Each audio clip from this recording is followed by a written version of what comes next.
Hello. Here we have the map of the United States Green Party. You can hover over the state parties and click into them. You can hover over the local parties, click into them. You can hover over the candidates and click into them. This map shows all of the candidates for the United States. We can scroll down and we can see the list of politicians, the candidates, but this list only shows the ones at the national level, namely president, vice president, and congressional candidates. This website is organized as a tree, so let's zoom into the tree. Let's take a look at California. California is the largest, most active Green Party, most technically advanced, a very lead user of this software. And so what they've chosen to do is they've chosen to display the photographs of all of the candidates in California. Huge data entry effort. Thank you, Nassim. And of course, California also has a map. This only shows Californian state, local parties and candidates. And again, here you have a list of all the local parties and a list of the candidates you can vote for, which includes the president, vice president, and the California candidates. This is like all the candidates in California. And here we have an add menu so that you can add people. Anybody can add a politician, an organization, an online event, and then it's an email. The administrators receive an email. They have to approve it before it's visible. Okay, so let's continue to drill down into this tree of web pages. Here we have San Jose and Santa Clara. So there's a Santa Clara Green Party, and there's Jake Tonkel is actually in Santa Clara. So it's organized as a tree. So let's first click into Santa Clara.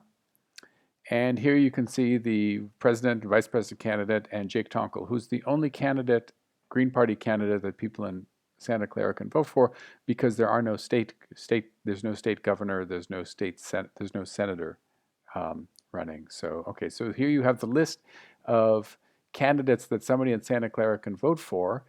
And in fact, the software even allows people to add, say, a Democrat here. They won't show up on the national map, they won't show up on the state map, but they will show up in the list of recommended people to vote for at the state level, at the county level.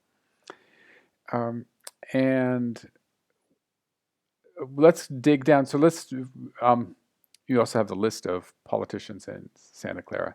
Let's click into Jake Tonkel. He's a really good candidate in San Jose for city councilor. What you can see for the logo is he's put his image, and so there's data inheritance. All the pages on this branch of the tree are now going to have his photograph. You can see all the contact information. So this is not only a set of maps, it's also a directory, because you get access to all of the websites that a person runs, Twitter, Facebook, YouTube, various other ones. Okay, and he has a meeting. Let's take a look at the meeting. Let's actually click into the meeting. And you can see in the meeting there are 2 videos. So let's take a look at one of these videos. And so this is, we have a meeting, which is an online event. It's another content type. We have a YouTube video, which is another content type. Actually, let's go back up to Jake Tonkel. Also, people can vote to endorse Jake Tonkel, and then it signs them in, and they can, and then we have their contact information. So that's really good. Going back down into the meetings and into his video. So here's the video. And of course, there's not much content here, so it's also possible to edit it. You'll see that since I'm a administrator, you would be the administrator of the state, get a lot more options available. And let's just paste in some lorem ipsum. And you can see that's a very nice WYSIWYG editor. You can do bold or italic or strike through or all kinds of different options, add links. And we can save and view that. But whoops, all that text is there. So we really don't want that. Any good content management system, this is a content management system where people can manage content. It's going to have a history. And so here we can see the history view, and we can restore it. And now when we view it, it's just back to the original thing. So a good content management system has a history view. So let's take a look at where we are. Howie Hawkins map server is the root.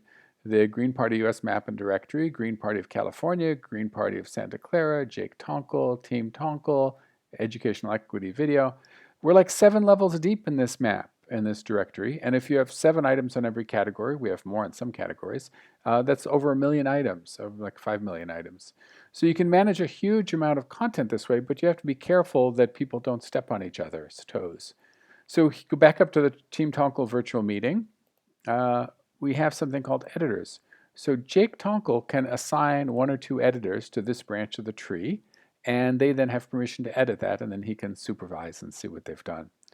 So let's go back. So let's view that. We're not actually going to save that. And same thing with Jake Tonkel is the California can create a politician called Jake Tonkel, a candidate, and they can give him permission to edit it. But it gets a bit more difficult when you're up at the California level because you have all of these local parties. And so they actually have an option to manage stuff. So here's the manage view. And you can see all the lists of I didn't want to do that. You can see all the list of all the candidates and parties, and you can click into one, and they can then edit it and edit the content and edit all the values. They can view it. But in reality, they're going to have a bunch of people editing all this content. And so what they really need to do is they need to watch the progress. And so here's, you can see who's added content and which content they've added or whether they've edited, whether it's new or edited. I did some of this. Nassim actually did most of this. He's the California State Secretary. So there you have the information about the different branches of the tree, the different state parties, local parties, and candidates.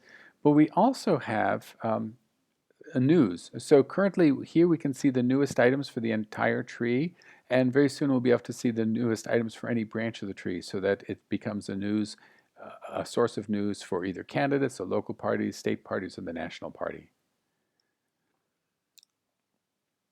We have some other options here.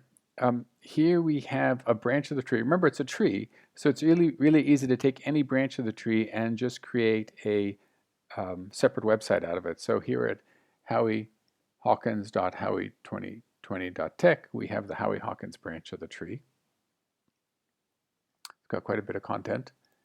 And we can do that also for a state party or local party. Here we have the North Dakota party, and there's quite a bit of content here. And actually, if you look into the managed view of North Dakota, you'll see that they actually don't have any content. So this is all sort of boilerplate that gives instant websites to any Green Party candidate or organization. Thank you very much for listening to this introductory video to Green Party Maps.